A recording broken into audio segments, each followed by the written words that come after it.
Hello दोस्तों। कहानी शुरू करने से पहले अगर आपने हमारे चैनल को अभी तक सब्सक्राइब नहीं किया तो सब्सक्राइब कर लीजिए और बेल आइकन दबा दीजिए। इससे हमारी हर वीडियो की नोटिफिकेशन सबसे पहले पहुंचेगी आप तक। ये कहानी है डेविड की। डेविड फिलहाल नदी किनारे बैठा हुआ केकड़ों को पकड़े जा रहा है।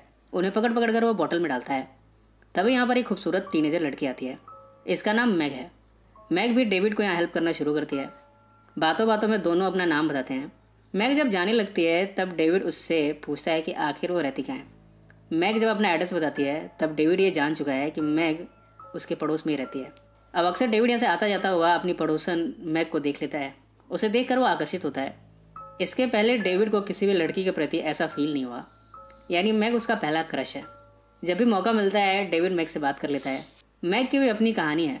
दरअसल कुछ समय पहले एक कार एक्सीडेंट में उसके पेरेंट्स मारे गए थे और उसकी सिस्टर सुजन डिसेबल हो गई थी। तब से मैग और सुजन अपनी आंटी रुथ के साथ रहते हैं। रुथ के और भी बच्चे हैं। रुथ दरअसल मिसोजिनिस्ट है, यानी वो खूबसूरत लड़कियों को पसंद नहीं करती। उसके हिसाब से लड़कियां ही हर क्राइम की जड़ होती हैं। कुछ समय के बाद हम देखते हैं कि रुथ के घर पर बाकी बच्चे और उसके बच्चों के दोस्त यहाँ पर अक्सर आते रहते हैं, वो यहाँ पर खेलते हैं। रुथ भी इन बच्चों के साथ अलग तरह से पेश आती है। उन्हें एंटरटेन करने के लिए बियर ऑफर करती है, उन्हें धूम्रपान करना सिखाती है। रुथ शुरू से ही मैग को पसंद नहीं करती। कई बार तो उसे खाना भी नहीं देती। उसके साथ बहुत ही सौतेला व्यवहार करती है। कई बार रुथ मैग को वैश्या कहकर बुलाती है। मैग भी डेविड को पसंद करती है। वो उसके लिए एक पेंटिंग बनाती है। डेविड इस पेंटिंग को देखकर बड़ा खुश होता है। इस पेंटिंग को वो रुथ को भी दिखाता है। ये देखकर रुथ मैग पर बड़ा गुस्सा होती है।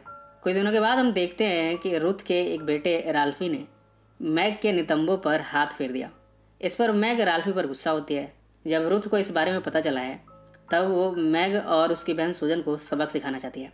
इसके लिए वो सुजन को निर्वस्त्र करती है और उसके नितंबों पर हिट करना शुरू करती है।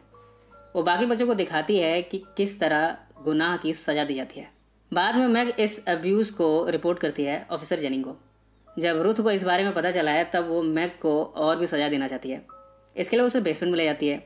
यहाँ उसे रस्सियों से बंधवा देती है। अपने बच्चों से कहती है कि वो उसे निर्वस्त्र करें। रुथ का बेटा मैग के कपड़े फाड़ देता है। चाकुओं से कपड़ों को फाड़ फाड़ कर उसे निर्वस्त्र कर दिया गया है। जब मैग पूरी तरह निर्वस्त्र है तब उसके अंगों को वो अपने बच्चों को दिखाती है। वो कहती है कि वैश्याएं ऐसी होती हैं, इनके अंग इस तरह के होते हैं। इस तरह मैग को रात भर के लिए लटका कर छोड़ दिया गया है। बाद में रुथ उसे कुछ खाने को देती है पर मैग इसे नहीं खाती। अब पड़ोस के बच्चे अक्सर आकर मैग को देखते हैं। उसे देखकर वो उसका मजाक उड़ाते हैं। उसके साथ फन करने के लिए वो मैग के शरीर पर कई कट मार्क्स लगाते हैं। कई जगह वो जलाते हैं। मैग भी उसके साथ फन करती है। वो उसके जख्मों पर सिगरेट जलाती है। मैग जानती है कि डेविड मैग के लिए फीलिंग रखता है। वो डेविड से कहती है कि अगर तुमने इस बारे में किसी से भी बताया तो मैग की जान चली जाएगी। इस तरह वो डेविड भी चुप है। इतने में ऑफिसर जेनिंग यहाँ आता है इंस्पेक्शन के लिए। वो कहता है कि उसे कंप्लेन मिली है यहाँ के बारे में। पर तभी रुथ डेविड और मैग को वार्न करती है कि अगर वो बेसमेंट से बाहर आए या फिर उन्होंने चिल्लाया तब उन दोनों की जान नहीं बचेगी। इसके बाद रुथ अपने बच्चों के साथ इंस्पेक्टर से मिलने जाती है। इन सब के साथ वो यहाँ पर एक हैप्पी होम दिखाती है। ऑफिसर को भी लगता है कि ये सब सच बोल रहे हैं, खास करके बच्चे। इस तरह वो यहाँ से चला गया है बिना इंस्पेक्शन किए ही। मौका पाकर डेविड ने मैग के रस्सियों को खोल दिया है। उसे कहता है कि तुम आज रात को भाग जाना। डेविड को पूरी उम्मीद है कि वो भाग जाएगी। इस तरह डेविड अपने घर चला गया है। अगली सुबह जब डेविड बेसमेंट में आता है तब वो देखता है कि यहाँ पर मैग का बलात्कार हो रहा है। रुथ अपने एक बच्चे को बलात्कार करने को कहती है। वो मैग को उल्टा लिटाकर उसके साथ बलात्कार करता है, जबकि मैग तकलीफ में चिल्लाती है। रुथ ने बाकी बच्चों को भी लाइन से लगा रखा है कि किसका नंबर कब आएगा। इतने में डॉनी अगर कहता है कि वो भी मैग के साथ बलात्कार करना चाहता है। रुथ कहती है कि डॉनी के भाई ने अभी तो मैग के साथ ये सब किया है, अब डॉनी को ये करने की ज़रूरत नहीं है। रुथ सबको बताते हुए कहती है कि ये एक वैश्या है और वैश्याओं के साथ ऐसा ही किया जाना चाहिए। वो कहती है कि ऐसी लड़कियों को अपने अंगों का बड़ा घमंड होता है। ये इनसे दूसरों को आकर्षित करती हैं और उनके साथ संभोग और वासना की आग को बुझाती हैं। तभी इन लड़कियों में से एक लड़की रुथ को एडवाइस करती है। वो कहती है कि क्यों ना हम मैग के शरीर पर कुछ अश्लील लिख दें, जिससे जो भी उसके कपड़े उतारेगा वो ये समझ आएगा कि ये एक वैश्या है। रुथ को ये आइडिया पसंद आया है। इसके बाद रुथ बड़े ही हिंसक तरीके से मैग के शरीर पर अश्लील शब्दों को लिखती है।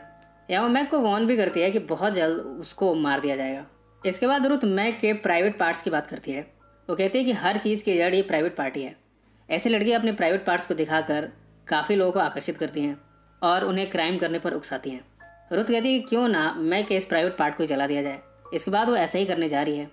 डेविड ये सब देख नहीं पाता, वो यहाँ से भागने जाता है पर रुथ के बच्चे उसे रोक लेते हैं। अब डेविड को यहाँ पर बांध दिया गया है, लिहाजा डेविड को ये सब कुछ हिंसक नज़ारा देखना पड़ा है। रात भर के लिए डेविड, मैग और सुजन को यहाँ पर छोड़ दिया जाता है। अगली सुबह डेविड जब उठता है तो वो देखता है कि वो रस्सियों से बंधा हुआ है। वो अपने आप को इन सब से फ्री करता है। वो जाकर सुजन को दिलासा देना चाहता है। सुजन कहती है कि जो कुछ भी हुआ उसमें उसकी गलती है। अगर उसने अपनी बहन से ये नहीं बताया होता कि उसके साथ रुथ क्या करती है, वो उसका यौन उत्पीड़न करती है, तो शायद मैग को ये सब नहीं देखना पड़ता। मैग कब का भाग चुकी होती। डेविड उसे कहता है कि वो कुछ इंतज़ाम करेगा। इसके बाद वो यहाँ के सामान को इकट्ठा करके आग लगाता है। यहाँ का धुआं ऊपर जाता है। रुथ का एक बेटा धुएं को देख लेता है। वो रुथ को पुकारता है। रुथ दौड़ते हुए बेसमेंट में जाती है। डेविड यहाँ दरवाजे के पीछे छिपा हुआ है। वो अचानक से सूजन के क्रचेस से रुथ पर अटैक करता है। रुथ की यहाँ जान निकल जाती है। रुथ के बेटे आकर डेविड से लड़ना शुरू करते हैं। एक बेटा डेविड को स्टैब करके मारना चाहता है, जबकि दूसरा रुथ की बॉडी पर आंसू बहा रहा है। इतने में पुलिस ऑफिसर यहाँ पहुँच गया है। वो ये सब देख कर सब कुछ समझ गया है। वो रुथ के बच्चों को अरेस्ट कर लेता है। साथ में वो सूजन को भी ले जा रहा है कोर्ट में गवाही देने के लिए। अब वो ये जान चुका है कि मैग नहीं बचेगी, इसलिए उसने मैग के पास डेविड को छोड़ दिया है। मैग अब जो मरने वाली है, मरते मरते वो डेविड को थैंक यू बोलती है। वो साथ में कहती है कि उसे वो रिंग चाहिए जो कि उसकी माँ की है और रुथ ने उससे ले लिया था। डेविड जाकर रुथ के लॉकेट से वो रिंग खींचता है और वापस लाकर मैग को दे देता है। मैग मरते हुए कहती है कि डेविड बहुत अच्छा लड़का है, वो उसे बहुत पसंद करती है। वो अपने प्यार का इजहार करते हुए दम तोड़ देती है। इसके बाद डेविड उसकी लाश पर काफ़ी रोता है। ये सब बातें तब की है जब डेविड काफ़ी छोटा था।